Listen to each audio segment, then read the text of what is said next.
खबरों में आगे करते एक और बड़ी खबर है। 2024 लोकसभा की तैयारियों में सभी सियासी पार्टियां जुटी हुई हैं। ऐसे में समाजवादी पार्टी के अध्यक्ष अखिलेश यादव भी मिशन पूर्वांचल पर जुटे हुए नजर आएंगे।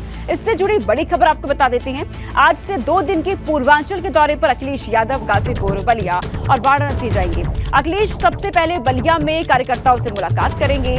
गाजीपुर में एक जनसभा को संबोधित करेंगे अखिलेश यादव। पूर्व मंत्री कैलाश यादव की प्रतिमा का अनावरण भी करते हुए यहाँ पर अखिलेश यादव नजर आने वाले हैं। तो सबसे पहले बलिया पहुंचेंगे, कार्यकर्ताओं से यहाँ पर मुलाकात करते हुए नजर आएंगे। कार्यकर्ताओं से रणनीति को लेकर बातचीत की जाएगी, क्योंकि 2024 को लेकर के सभी पार्टियां जहां जुटी हुई हैं। अब अखिलेश यादव पूरी तरीके से एक्टिव मोड में आ चुके हैं। तो अखिलेश का मिशन पूर्वांचल अब आप जान लीजिए। 2 दिन के पूर्वांचल दौरे पर है अखिलेश यादव और गाजीपुर, बलिया, वाराणसी पहुंचने वाले हैं। सबसे पहले बलिया के रसडा में कार्यकर्ताओं से मुलाकात वो करेंगे। गाजीपुर में इसके बाद बड़ी जनसभा को संबोधित वो करेंगे। पूर्व मंत्री कैलाश यादव की मूर्ति का अनावरण भी करते हुए अखिलेश यादव नजर आएंगे। उसके बाद शाम तक वाराणसी लौटने का कार्यक्रम उनका हुआ है। शुक्रवार दोपहर तक वाराणसी में ही रहने वाले हैं अखिलेश यादव। तो ये पूरा कार्यक्रम उनका तय हो चुका है। इस कार्यक्रम के मुताबिक सबसे पहले वो बलिया पहुंचने वाले हैं, कार्यकर्ताओं से मुलाकात वो करेंगे। गाजीपुर में बड़ी जनसभा को संबोधित भी करेंगे। तो पूर्व मंत्री कैलाश यादव की मूर्ति का अनावरण भी करेंगे। 2024 को लेकर के अब यहाँ पर अखिलेश यादव पूरी तरीके से जुट चुकी हैं, ग्राउंड पर उतर रखी हैं, लोगों के बीच पहुंचेंगे। गाजीपुर में बड़ी जनसभा को संबोधित वो करने वाले हैं। गाजीपुर जो कि बेहद ही अहम हो जाता है, ऐसे में गाजीपुर में संबोधित करेंगे वो जनसभा को और लोगों से वोट की अपील भी उनकी तरफ से की जाएगी। ये बड़ी खबर है, आपको बता रहे हैं, क्योंकि 2024 को लेकर के अखिलेश यादव अब पूरी तरीके से यहां जुट चुके हैं। तो गाजीपुर, बलिया, वाराणसी का उनका दौरा और इसको लेकर के अखिलेश यादव अब लगातार जुटे हुए हैं। जोशीमठ आपदा से जुड़ी इस वक्त की बड़ी खबर है। सीएम धामी ने सचिवालय में बुलाई आपातकालीन बैठक। जोशीमठ पर सीएम धामी ने सभी अधिकारियों को बुलाया है। आपदा प्रबंधन विभाग और वरिष्ठ अफसर भी बैठक में मौजूद रहेंगे। ये इस वक्त की बड़ी खबर है। जोशीमठ में जो हालात बन रहे हैं, दरारें और बढ़ती जा रही है वहां पर। ऐसे में सीएम धामी ने सचिवालय में आपातकालीन बैठक बुलाई है। इस बैठक में सभी अधिकारी मौजूद रहने वाले हैं। आपदा प्रबंधन विभाग और साथ ही वरिष्ठ अफसरों को भी इस बैठक में मौजूद रहने के लिए कहा है। तो जोशीमठ आपदा से जुड़ी ये बड़ी खबर सामने आ रही है। अभी तक 868 ऐसे घर हैं जिसमें दरारें और बढ़ चुकी हैं, दरारें लगातार बढ़ रही हैं। हालात जो हैं उसको लेकर के किस तरीके की वहां पर तैयारियां हो रही हैं, लोगों तक राहत सामग्री के कार्य किस तरीके से पहुंचाए जा रहे हैं सामान, इसको लेकर के अब ये आपातकालीन बैठक होने जा रही है। जोशीमठ के हालात पर सीएम धामी इस बैठक में खुद मौजूद रहेंगे। सभी अधिकारियों को बुलाया गया है। आपदा प्रबंधन विभाग इस बैठक में मौजूद रहने वाला है, वरिष्ठ अफसर इस बैठक में रहने वाले हैं और जोशीमठ के हालात पर यहाँ पर चर्चा की जाएगी कि जिस तरीके से हालात और बिगड़ते जा रहे हैं। 4 वार्ड ऐसे हैं जो आपदा प्रभावित है, लोगों को अपना घर छोड़ना पड़ रहा है, किसी दूसरी जगह शिफ्ट हो चुके हैं, लेकिन ऐसे में अब वहां पर हालात दिन ब दिन बिगड़ रहे हैं। इसको लेकर के बड़ी बैठक अब होने जा रही है। आपातकालीन बैठक सीएम धामी की तरफ से की जाएगी। सीएम धामी ने सचिवालय में ये बैठक बुलाई है। सभी अफसर यहाँ पर रहने वाले हैं। सीएम धामी को रिपोर्ट यहाँ पर दी जाएगी हालातों को लेकर के। लगातार वहां पर सर्वे भी हो रखा है। विनोद मेरे साथ जुड़ चुकी हैं। विनोद, आपातकालीन बैठक सीएम धामी ने बुलाई है, इस बैठक से जुड़ी और क्या जानकारी? बिल्कुल, देखिए अभी फिलहाल अगर कहा जाए तो जोशीमठ में हालात बिल्कुल सामान्य नहीं है और जिस तरीके से घरों में दरार बढ़ने का सिलसिला है वो बदस्तूर जारी है।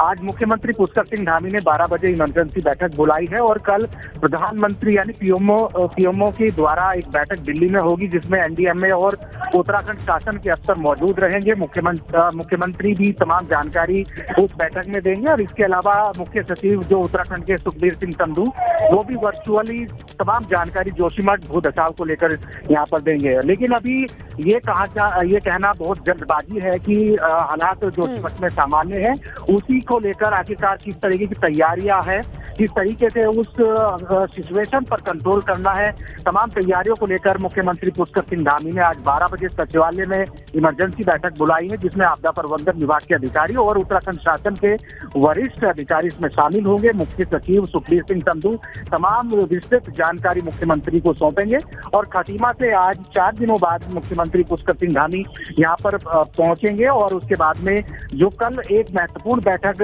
प्रधानमंत्री कार्यालय के माध्यम से होनी है, तमाम जानकारी जोशीमठ आपदा को लेकर। तो विनोद, बैठकें तो लगातार हो रही हैं, लेकिन उत्तराखंड सरकार का क्या प्लान आप देख रहे हैं? क्या रोड मैप आपने देखा अभी तक? किस तरीके से लोगों के लिए वहां पर काम हो रहा है? बिल्कुल देखिए, अभी करीब 180 से ज्यादा ऐसे भवन हैं जो बिल्कुल जर्जर हालात में हैं और लगातार जो एक घरों में दरारें बढ़ने का जो सिलसिला है वो बदस्तूर जारी है। और जो सिचुएशन अभी फिलहाल जोशीमठ की है वो बिल्कुल आउट ऑफ कंट्रोल है।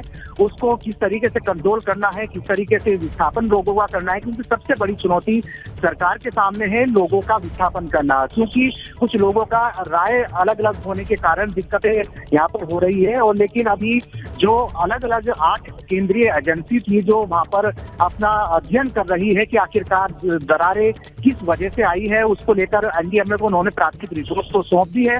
लेकिन उसी रिपोर्ट के आधार पर कल एक बड़ी बैठक प्रधानमंत्री कार्यालय के माध्यम से होगी, जिसमें विस्तृत जानकारी उत्तराखंड के वरिष्ठ अफसर देंगे, एनडीएमए के अधिकारी उसमें मौजूद रहेंगे और इसके अलावा मुख्य सचिव सुखबीर सिंह संधू वर्चुअली उस मीटिंग में जुड़कर तमाम जानकारी देंगे। लेकिन एक सबसे बड़ी चुनौती अभी सरकार के सामने बनी हुई कि आखिरकार जो जोशीमठ की एक्चुअल सिचुएशन है उस पर कैसे कंट्रोल करे, उसी के संदर्भ में आज मुख्यमंत्री ठीक है विनोद, यानी कि लगातार बैठकें चल रही है। इस बैठक पर भी आप नजर बना के रखिएगा, इस बैठक में क्या कुछ चर्चा होता है, क्या मंथन होता है, आपसे अपडेट लेते रहेंगे। फिलहाल बहुत शुक्रिया। आगे रुक करते हैं खबरों में। ग्लोबल इन्वेस्टर समिट में बस एक दिन बाकी है, ऐसे में पूरा प्रशासनिक अमला तैयारियों को फाइनल टच देने में जुट गया है। इसी कड़ी में आज सीएम योगी ग्लोबल इन्वेस्टर समिट की तैयारियों की एक बार फिर समीक्षा करेंगे, जायजा वो लेंगे। सीएम कार्यक्रम स्थल पर जाकर तैयारियों को परखेंगे और साथ ही अधिकारियों के साथ भी बैठक करेंगे। इसके अलावा सीएम ग्लोबल इन्वेस्टर समिट में शामिल होने वाले निवेशकों के रहने के लिए बनाई गई टेंट सिटी भी पहुंचने वाले हैं, वहां का भी जायजा लेंगे कि वहां पर तैयारियां कैसी हैं। मेहमानों के ठहरने को लेकर के दुनिया के अलग अलग देशों से निवेशकों का लखनऊ पहुंचने का सिलसिला आज से शुरू हो जाएगा, जिसके मद्देनजर एयरपोर्ट से लेकर कार्यक्रम स्थल तक सब जगह सुरक्षा के चाक चौबंद व्यवस्था कर दिए गए हैं। पूरे शहर को सजा दिया गया है, ट्रैफिक इंतजाम भी बेहतर किए गए और इसी के साथ विदेशी मेहमानों और वीवीआईपी मूवमेंट को देखते हुए लखनऊ के ट्रैफिक रूट में भी बदलाव किया गया है। कई रूट डाइवर्ट कर दिए गए हैं। 16 फरवरी तक कई रास्ते बंद रहने वाले हैं। लखनऊ में भारी भरकम और कमर्शियल वाहनों की एंट्री पर रोक लगा दी गई है।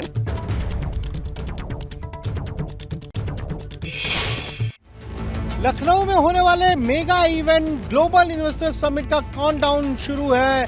10 तारीख को खुद प्रधानमंत्री नरेंद्र मोदी ये जो ग्लोबल इन्वेस्टर समिट है जो 10 तारीख से शुरू होकर 12 फरवरी तक चलेगा, उसका शुभारंभ करेंगे सुबह ठीक 10:30 बजे।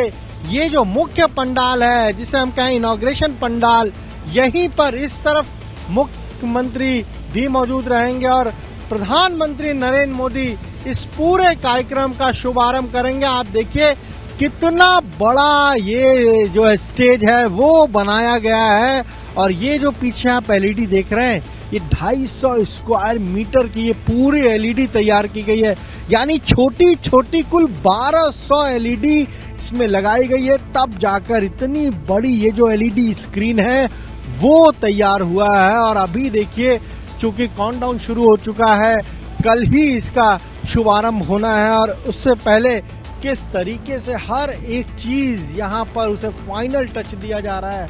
सुरक्षा व्यवस्था पुख्ता है, इसलिए आप देखिए तमाम जो सुरक्षा से जुड़े अधिकारी हैं वो मौजूद हैं, डॉग स्क्वाड भी मौजूद है और हर एक चीज को बारीकी से देखा जा रहा है। इसी मंच पर प्रधानमंत्री मौजूद रहेंगे, मुख्यमंत्री मौजूद रहेंगे, रक्षा मंत्री राजनाथ सिंह मौजूद रहेंगे, तमाम जो इन्वेस्टर्स हैं जो दुनिया के अलग अलग देशों से आ रहे हैं वो यहाँ पर मौजूद रहेंगे। और इस तरफ आपको दिखाएं तो ये जो इनॉग्रेशन पंडाल है, यहाँ 10,000 लोगों के बैठने की व्यवस्था की गई है। 3 कैटेगरी बांटी गई है, रेड, सिल्वर और गोल्ड। जिस तरीके से जो इंडस्ट्रियलिस्ट हैं वो आएंगे, उन्हें यहाँ पर बैठाने का जो जिम्मा है वो प्रशासन के लोगों का है। कितना बड़ा ये पूरा पंडाल है, आप इसको देखकर अंदाज़ा लगा सकते हैं कि किस तरह का ये पूरा भव्य कार्यक्रम, ये मेगा इवेंट जो है वो होना है और हर एक तैयारी जो है वो इस वक्त यहाँ पर की जा रही है, क्योंकि 10 फरवरी को प्रधानमंत्री नरेंद्र मोदी ठीक 10:30 बजे इस ग्लोबल इन्वेस्टर समिट का शुभारंभ करेंगे। कैमरा जितेन के साथ अनवर शुक्ला, एपी गंगा, लखनऊ। तो ग्लोबल इन्वेस्टर समिट को लेकर के डिप्टी सीएम ब्रजेश पाठक ने क्या कहा, सुनिए। देखिए उत्तर प्रदेश राज्य आर्थिक मोर्चे पर नंबर 1 पर आएगा। जीआईएस के बाद बड़ी संख्या में उद्योगपतियों ने निवेश के प्रस्ताव दिए, उनको धरातल पर उतारेंगे। आदरणीय प्रधानमंत्री नरेंद्र मोदी जी के कुशल मार्गदर्शन में उत्तर प्रदेश राज्य देश का सर्वश्रेष्ठ राज्य आर्थिक मोर्चे पर बन जाएगा। केवल चिकित्सा शिक्षा विभाग में ही 17,000 करोड़ से अधिक के प्रस्ताव हैं। इसके अलावा चिकित्सा विभाग में भी हैं। पूरे एमयूज को एक साथ एक मुश्त हम आपको बताएंगे, लेकिन बड़ी संख्या में निवेशकों ने प्रस्ताव दिए। अनुभव मेरे साथ जुड़ चुके हैं इस खबर पर। अनुभव, तैयारियां पूरी हो चुकी हैं, हालांकि कुछ रूट्स को डाइवर्ट कर दिया गया। तैयारियां कैसी है ये भी दिखाइएगा और पूरी जानकारी दीजिएगा, क्योंकि अब मात्र एक ही दिन बाकी है। देखिए बिल्कुल काउंटडाउन चल रहा है और ये आप देखिए कि सिर्फ एक दिन बचा हुआ है। 10 तारीख को ये जो ग्लोबल इन्वेस्टर समिट इतना बड़ा मेगा इवेंट है वो शुरू होगा और आपको सबसे पहले वही मंच दिखाएं जहां पर प्रधानमंत्री आएंगे और जहां कल इस पूरे कार्यक्रम का शुभारंभ वो खुद करेंगे। ये एलईडी स्क्रीन पहले देख लीजिए। इसकी खासियत ये है कि ये तकरीबन 250 स्क्वायर मीटर में तैयार की गई है। 1200 छोटे छोटे एलईडी लगाकर इतनी बड़ी LED screen, mega LED screen तैयार की गई है। और यहाँ आपको दिखाएं वो कुर्सी जहाँ पर खुद प्रधानमंत्री नरेंद्र मोदी बैठेंगे, वो कुर्सियाँ, उनके साथ कुछ गणमान्य लोग जिस पर बैठेंगे। देखिए इस तरह की वो चेयर्स हैं, ये वो कुर्सियां हैं जिस पर प्रधानमंत्री नरेंद्र मोदी बैठेंगे, मुख्यमंत्री बैठेंगे। इसके अलावा तमाम कुछ जो इन्वेस्टर्स हैं दुनिया भर से जो आ रहे हैं उनमें से कुछ लोग, और ख़ासतौर से जो देश भर के जो इन्वेस्टर हैं, प्रमुख उद्योगपति जो हैं, वो उन्हीं कुर्सियों पर बैठेंगे। और ये कुर्सियां यहाँ लगाई जाएंगी। सामने ये पूरा मंच रहेगा, पोडियम जरूर वहाँ पर होगा और वहीं से प्रधानमंत्री संबोधित करेंगे, मुख्यमंत्री भी वहीं से संबोधित करेंगे। और ये पूरा स्पेस है, देखिए इसको कह रहे हैं कि ये नए भारत का नया ग्रोथ इंजन क्या है, उत्तर प्रदेश है इस ग्लोबल इन्वेस्टर समिट के बाद। और ये जो मंच के सामने आप देख रहे हैं ना, ये पूरा इंजन के जैसे ये पूरा मूवमेंट है। इसमें ये बिजली से चलेगा, इलेक्ट्रिक से चलेगा और ये पूरा घूमता रहेगा। अभी इसको रिहर्स कर रहे थे तो चीज़ें इसको देखिए, तो ये पूरा घूमता रहेगा। इंजन का स्वरूप यहाँ पर दिया है। जो सरकार कह रही है कि यूपी अब जो है वो देश का, भारत का एक ग्रोथ इंजन है, तो उसकी झलक भी हमें यहाँ पर देखने को मिली है। ठीक है अनुभव, आपके पास लौटेंगे। अनुभव, तैयारियों को कैसे जायजा वो आपसे लेंगे, लेकिन इस वक्त बड़ी खबर देखिए क्या है कि एबीपी गंगा एक बार फिर नंबर 1। दर्शकों के प्यार और भरोसे के लिए बहुत शुक्रिया। आपके भरोसे ने एबीपी गंगा को एक बार फिर से नंबर 1 बना दिया है और उत्तराखंड और उत्तर प्रदेश का नंबर 1 चैनल है और दर्शकों ने बहुत प्यार दिया है। और इस प्यार के लिए, इस भरोसे के लिए आप सभी का बहुत शुक्रिया। एक बार फिर आपका अपना चैनल एबीपी गंगा फिर से नंबर 1 बन गया है। आपके भरोसे ने एबीपी गंगा को नंबर 1 बनाया है। आपके इस प्यार और आपके इस भरोसे के लिए बहुत बहुत शुक्रिया। एबीपी गंगा एक बार फिर नंबर 1। अनुभव, आपके पास आ रही हूं। अनुभव, देखिए एबीपी गंगा लगातार नंबर 1 और एक बार फिर से नंबर 1 है। देखिए बिल्कुल दर्शकों का प्यार है और उन तमाम लाखों दर्शकों को बार बार धन्यवाद है, शुक्रिया है, जिनके प्यार से लगातार एबीपी गंगा अगर हम कहें तो वो नंबर 1 बना हुआ है। ख़ासतौर से जो खबरें हैं एबीपी गंगा की, उसे दर्शक पसंद करते हैं। और देखिए ये जिस तरीके से अगर हम कहें कि जो प्रतियोगिता है, गला काट प्रतियोगिता है, लेकिन ऐसे में कोशिश एबीपी गंगा की यही रहती है कि जो खबर है तथ्यपरक खबर हो और एक्यूरेसी के साथ हम अपने दर्शकों तक पहुँचाएँ।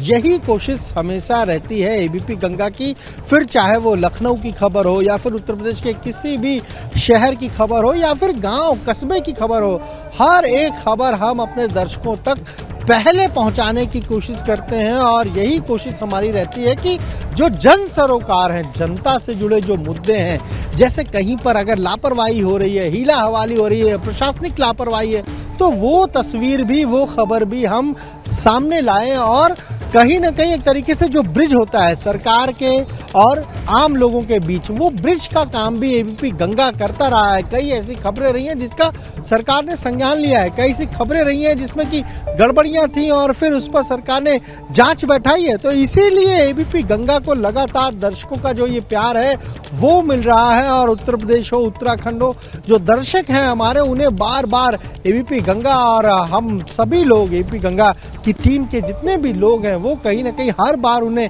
धन्यवाद दे रहे हैं, हर बार उन्हें शुक्रिया कह रहे हैं। बिल्कुल अनुभव, हर खबर को जिस तरीके से हम बारीकी से दिखाते हैं, उसको लेकर के दर्शक एबीपी गंगा देखना पसंद भी करते हैं। और दर्शकों का है ये प्यार है क्या, एक एबीपी गंगा एक बार फिर से नंबर 1 बन चुका है।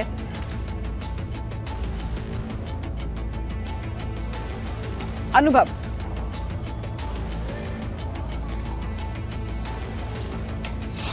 देखिए बिल्कुल अगर दर्शकों को खबरें पसंद नहीं आएंगी, आज के समय में क्या है, आप सबसे महत्वपूर्ण चीज़ ये देखिए, तमाम चैनल हैं, लोगों के हाथ में रिमोट है।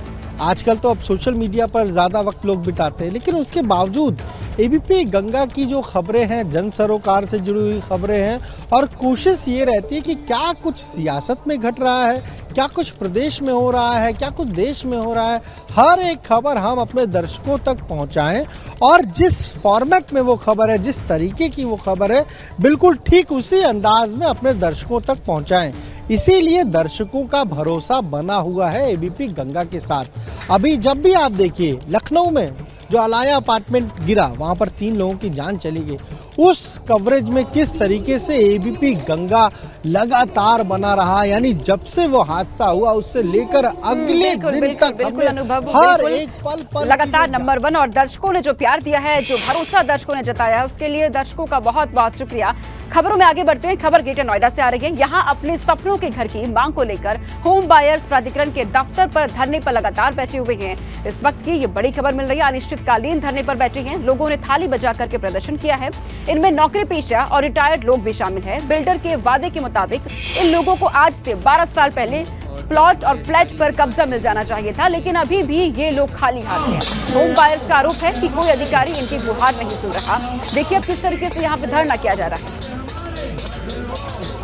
लोगों ने अपने पूरे जीवन की जमा पूंजी लगाकर एक अपने सपनों का घर खरीदा था, लेकिन आज तक भी वो अपने सपनों का घर नहीं मिला है। उसको लेकर आज यमुना प्राधिकरण पर सुपरटेक अपकंट्री के जो लोग हैं यहाँ पर वो धरने पर बैठे हुए हैं। इन लोगों का कहना है कि यहाँ पर वो जब तक बैठे रहेंगे जब तक उनको उनका घर नहीं मिल जाता। अब उनसे बात करेंगे कि क्या क्या आपकी मांगे हैं और कितने समय से आप लोग यहाँ धरने पर बैठे हैं और कब तक बैठे रहेंगे।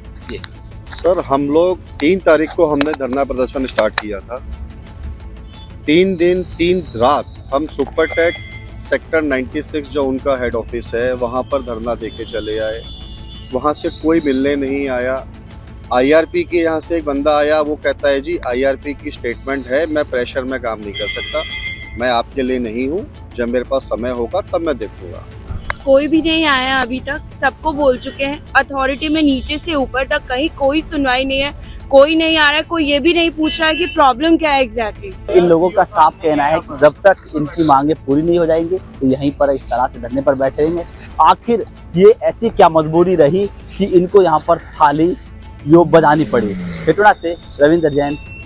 परसों ये होम बायर्स तैयार नहीं थे प्राधिकरण के साथ वार्ता करने को, और इन्होंने कहा था कि जब आप सारी चीज़ें बताओगे तब हम आएंगे। अभी आज इनसे दोबारा निवेदन किया गया है कि एक बार आप आ जाइए ताकि हम समझ लें कि आपकी मुख्यतः क्या क्या प्रॉब्लम्स हैं। हो सकता है जो हमारी वर्तमान नीतियां हैं उनसे इनकी प्रॉब्लम्स हैं वो सॉल्व हो सकें। तो आज ये वार्ता करने के लिए तैयार हैं, इनसे वार्ता की जाएगी। और सबसे पहले तो एग्जिस्टिंग पॉलिसी के हिसाब से जितनी भी मदद की जा सकती है वो तुरंत की जाएगी।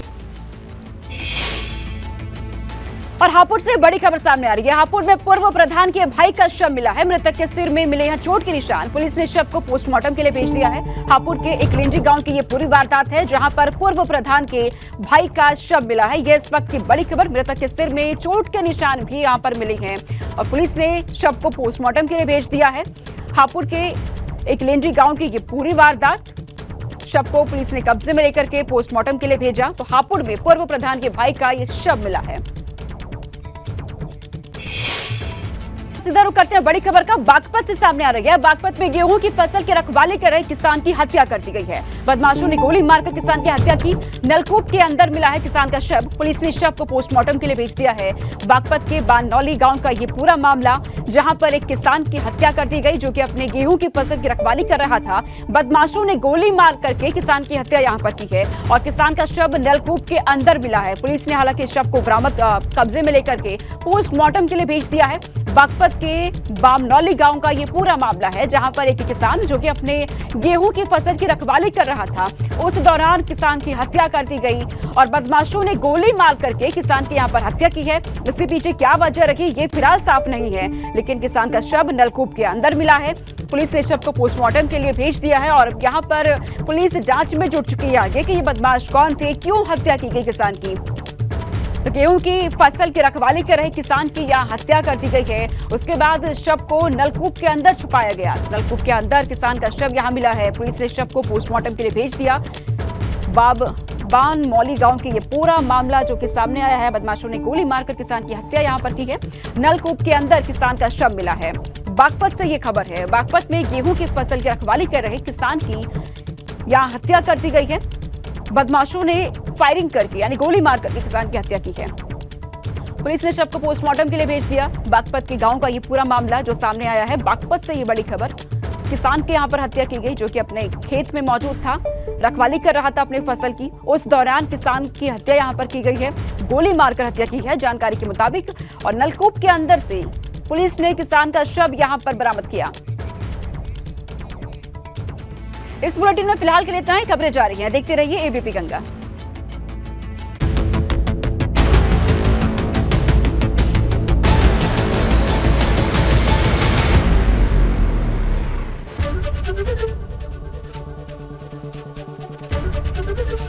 एबीपी गंगा, खबर आपकी, जुबान आपकी।